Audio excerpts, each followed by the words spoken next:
Welcome back. This is the morning show here on Signature TV. It's 9:31 a.m. in the morning. Hope you're good. So today we're going to be talking about the church, but not just church, the politics of Nigeria. It's always a controversial issue when the church is brought into politics or when politics is riddled around the church.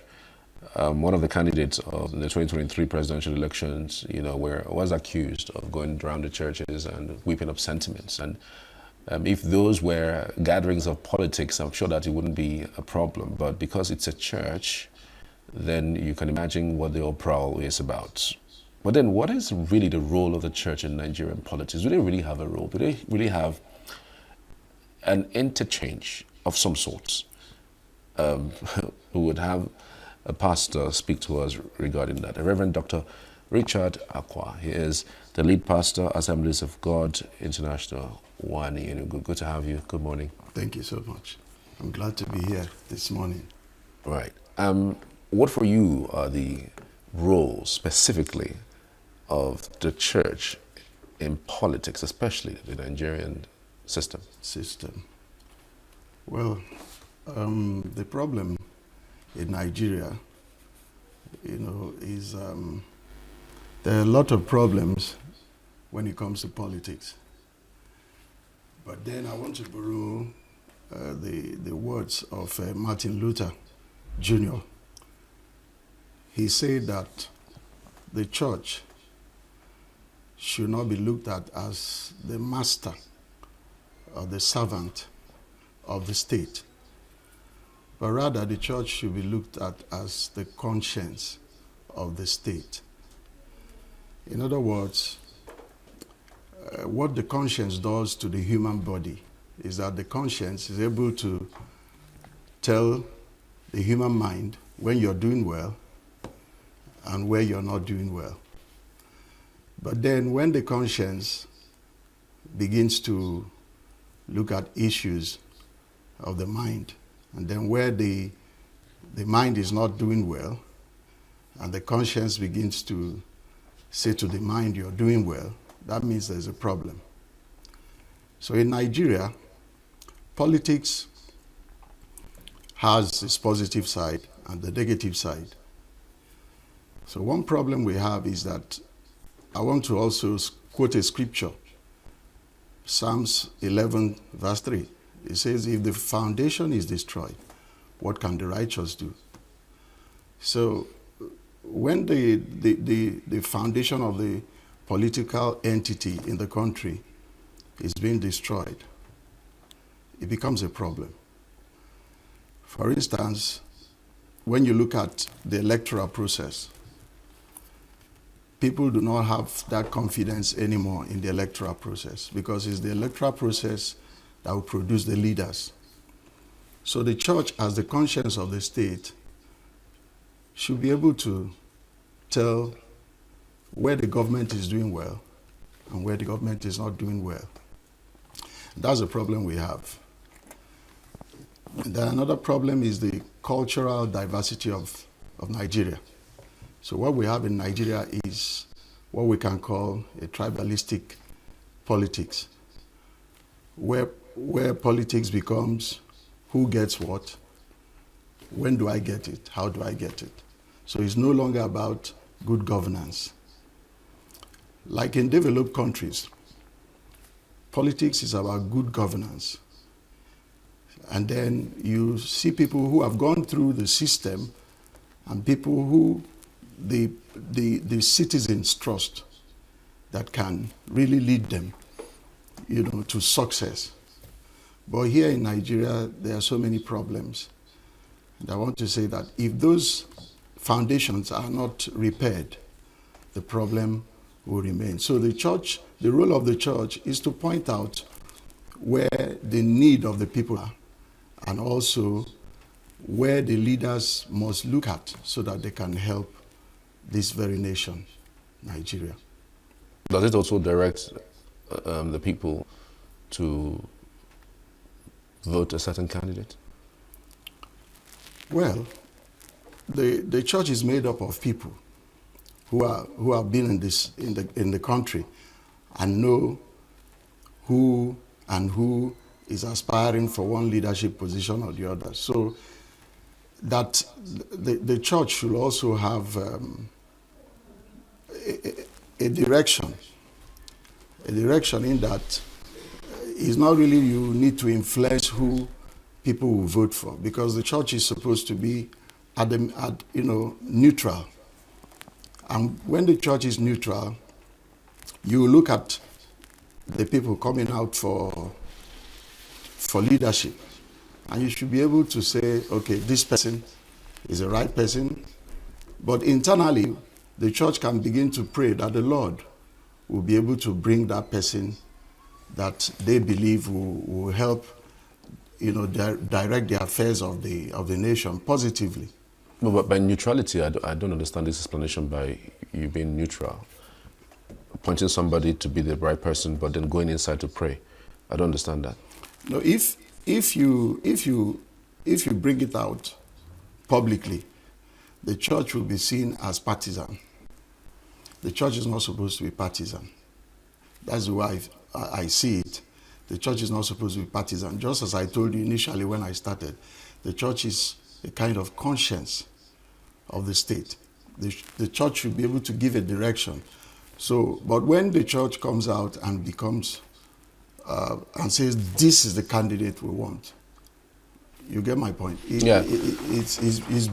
You're becoming involved in the politics of the day. Though through interactions, the church interact with politics of the day.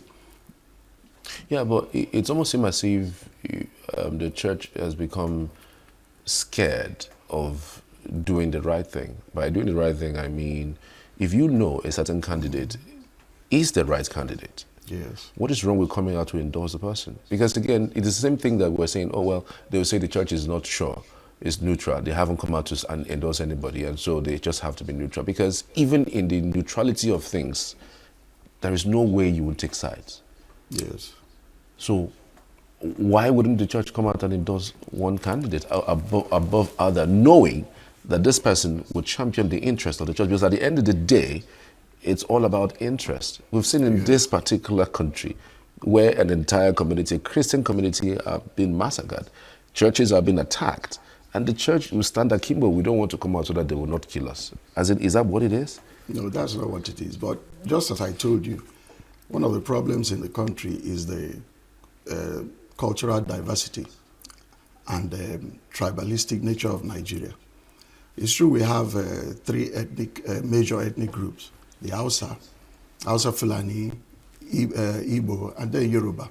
But apart from these three, we have also about over 200 other tribes with different languages. So the politics of this country is all encompassing.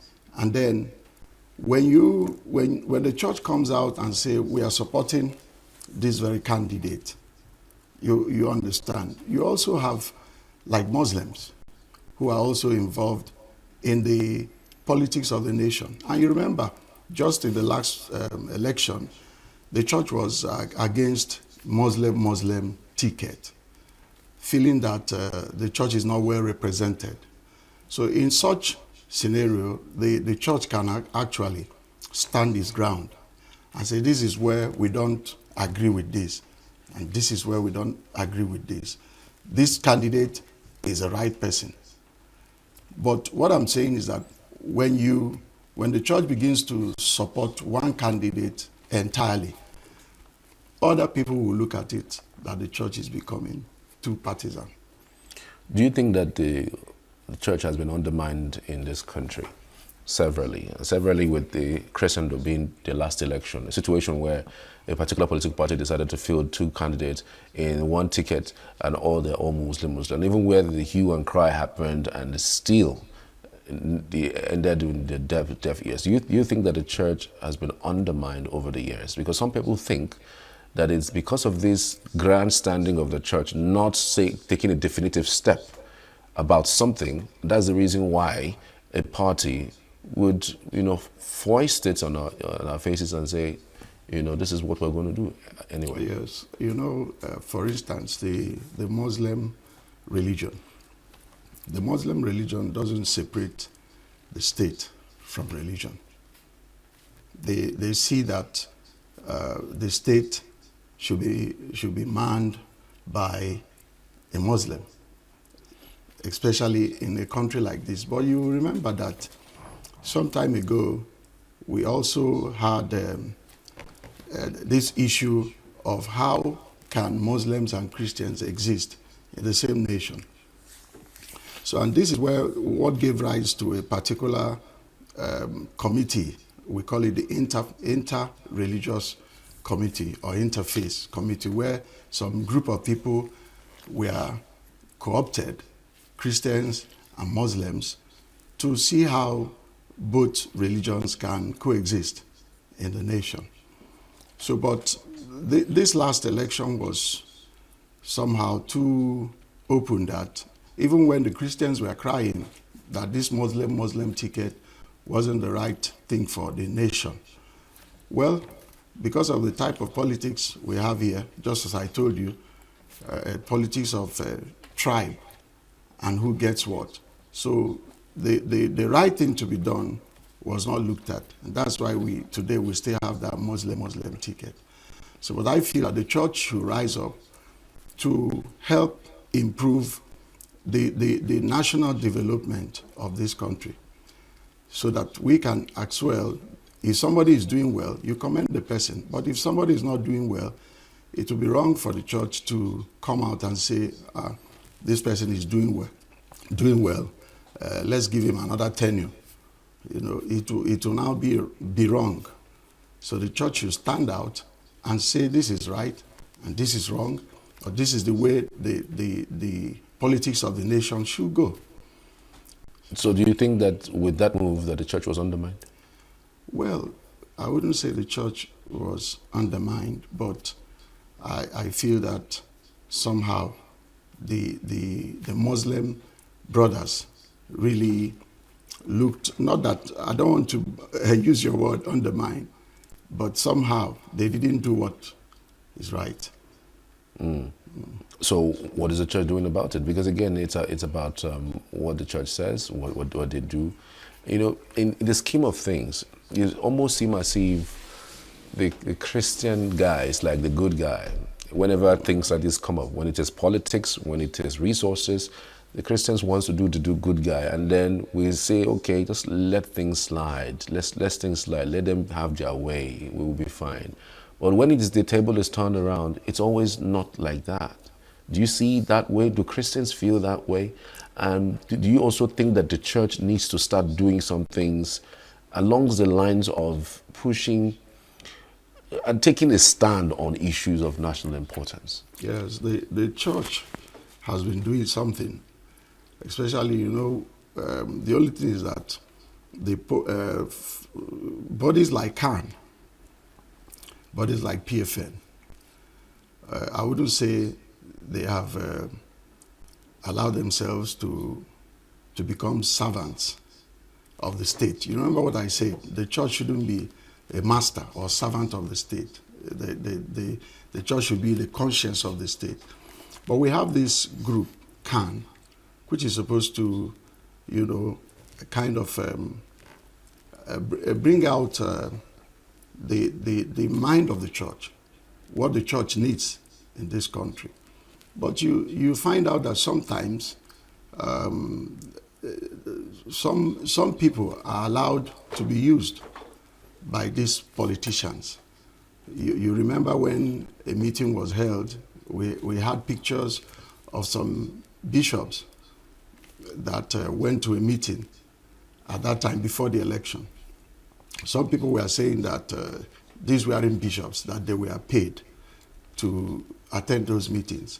So, but I feel that CAN should rise up and really project the Christian ideology and Christian philosophy.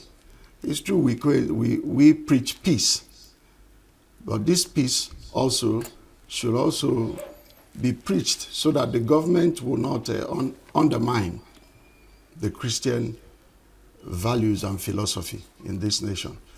And sometimes we see as if the Christians are really not taken as part of this polity. So sometimes whatever they desire or their ideologies are not taken very seriously. So I feel that we as a church must stand up and stand up for what is right, and be able to let the government know and the politicians know that the church also has a right to exist in this country.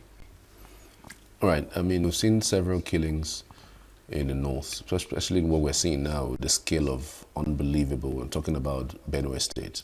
Most of the time, even in the southeast and south-south, some of these people target clergymen. I can't remember the last time that some insecurity situation happened, and they said it is the Muslim cleric that was killed. Can you remember? You can remember any headline that says it? But when you turn on the newspapers, you see clergymen are kidnapped, clergymen are killed. What does that tell you as a Christian or as a pastor? Well, when you look at Nigeria, just as I told you, the diversity, cultural diversity of the nation. The problem of Nigeria can be linked back to, the amalgamation. Bringing the North, the South together, not considering that these people have different ideologies, different value system. So just as I told you, in the North, the Muslims do not separate religion from the state. And they believe that they want to have control of whatever that we have in Nigeria. So this has been the problem. And the persecution of the Christians didn't start today. It started a long time ago. Even Jesus Christ also told us that we will have persecution even in this very time. So, but I want to say that it is not right. The government should stand up and then give people security. No matter where somebody is in this nation, you should have security. But whereby you see that a particular set of people, Christians, are being butchered every day, it calls for effective leadership, which I know that presently insecurity is one major problem that this very government needs to solve. Do you think it's a calculated attempt? Well, majority of the people believe it's a calculated attempt. But the issue is that even when you allow such plans in this nation, nobody is safe. Even the people themselves that have planned it out, they will not be free from it. It will affect everybody. That's why we keep crying that the government should do what is needful. I don't know how effective Khan's statement has been, because every now and then when things like that happen, they release statements condemning, and they even release statements condemning the Muslim ticket, and now everybody's back to bed, and the elections are now around the corner. You start seeing the fire flame coming up again. Yes. So you think whether the Khan is more of a political arm of the Christians than what it should be. Well, initially Khan was formed for Christians to have a voice in the nation. But just as I told you, sometimes Khan too we engage in election. In Khan we have 5 blocks. Catholic is one of the block. CCN, that's the Anglican, is one of the block. We have Akwah, we have AOIC, and then the Pentecostal Fellowship of Nigeria. So these are the 5 blocks of Khan. So what I feel that Khan should stand for what they were initially, formed for, to be a group that will speak on behalf of the Christians, especially when Christians are being butchered in several places, not even only Christians, people who are there in their own villages. They don't have any other place to go to. So I feel that government is to give people security. And when they have failed in that, they have failed woefully. So I believe that CAN should stand up and do what they were formed for and not become political. Going forward, as we build up to the 2027 elections, because again, that's mostly what people are talking about, another opportunity has presented itself for people to, see who they can align with. And we're already seeing the numbers in terms of candidates coming out. What should an average Christian be looking out for in a leader? Well, the first thing, maybe if I'm coming from my own belief system, the Bible says that when the righteous is in power, the people rejoice. Are you rejoicing? No, we're not rejoicing. Okay. So it means that the unrighteous is in power? Well, that is what the citizens are crying. Now, I think sometime last 2 weeks, some group of people were saying that the present government is weaponizing poverty. And when you look at the situation, it looks like it's true. Our president, Tinubu, I remember when Goodluck Jonathan was the president, he protested against removal of subsidy. In fact, he championed it.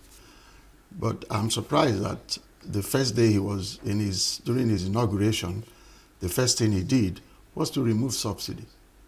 We know how it's biting everybody. For you to buy just 10 liters of fuel, you pay 9,000. 9,000 something. Before it was more than that. So you see people suffering, and the government seems not to be doing anything about it. So it seems true that the government is really weaponizing poverty, using it as a weapon on the people they are supposed to lead. So the church is looking at where because God hears prayers, and we'll continue to pray that God will give us a candidate, or a president who will think about the masses and know that governance is for the masses. But don't you think that the country deserves the kinds of leaders that it has? Because again, like it or leave it, any leader who ascends is because the people are actually... Just as I told you, the problem in Nigeria is that we, the masses, don't have confidence again in the electoral process. The electoral process should be put in place, repaired. Like INEC is supposed to be independent, but we don't have an independent INEC. So why are the people not calling for the INEC so-called processes to be repaired? I mean, if you count the people who are so-called leading, they are not more than 3,000 compared to over 200 million. So if 200 million persons say, you know what, we want this thing to happen in another 7 days, and they occupy Abuja, something's going to happen. Yes, but that's where the foundation is wrong. For instance, if the Southerners, Southeast, protest now, the Southwest, the Yorubas will say, we don't want to involve ourselves. You get it now. It becomes a tribalistic protest. So, and most of these are politicians key into this very foundational problem. That they know that the Yoruba will want to merge or align with the Hausa, the Northerner. Because in Nigeria here, no one tribe can produce the president without another. So you find out that the Northerners and the South are kind of having this merger, that today the North will produce a leader, and after that it goes back to the West, marginalizing the Southeast. And then the Southeast to seem to stand alone. So that's the politics of this country. So just as I told you, the politics of Nigeria has become who gets what. When do I get it? How do I get it? So now, if the Southeast goes to Abuja to protest, the Southwest stays back. So next time, the Southwest will go, the Southeast will say, we will not join you. You didn't join us during our own time. And the politicians are cashing in on this very diversity and then just doing what they are doing. No doubt, ethnicity is playing a huge role in our politics, but then you wonder whether the church is in any way helping with diffusing or choking the ethnicity that exists amongst us. Well, the church will continue to pray, and I believe that prayer will work for this nation, because prayer talks to the Almighty God who created all things. So, Well, I mean, well, how about engaging, with these people, the youths, and tell them the dangers of using ethnicity, to champion politics? How about that kind of teaching? Because we hardly hear churches preach these kinds of things, even teach politics in church, because it's important. it depends on some churches. Like in my church, I try to create this awareness. Create this awareness. It may not be online, but sometimes we have seminars where we talk about these issues and intimate and inform our youths, the part they need to play, because the youths are the leaders of tomorrow.